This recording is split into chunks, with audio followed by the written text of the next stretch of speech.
Mga idol, mag-cutting ako ngayon ng backlig at backlig ng upuan ng dining, at mag-cutting din ako mga idol ng paa ng misa ng dining table. So kaya panoorin nyo ko mga idol din, ano na rin mga idol, pakipalo na rin, at sana panoorin nyo sa mga idol para naman may manood sa video ko di awat ra mabanto ning ato ang followers, viewers, kay wala talaga mga idol na viewers natin sa mahabang video.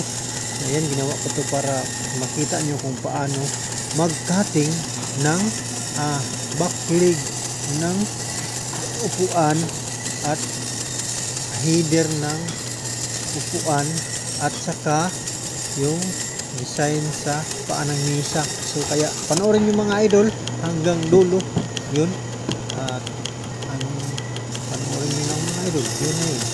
Wala na akong masabi kasi panoorin nyo na lang talaga, at ipalong niya rin ako para makita nyo kung paano mag-cutting ng backlig at paano mag-cutting sa banto yun. So panoorin nyo lang mga idol hanggang matapos yung ating video. Din paki-share na rin mga idol, din paki-follow, din like, comment. Yun.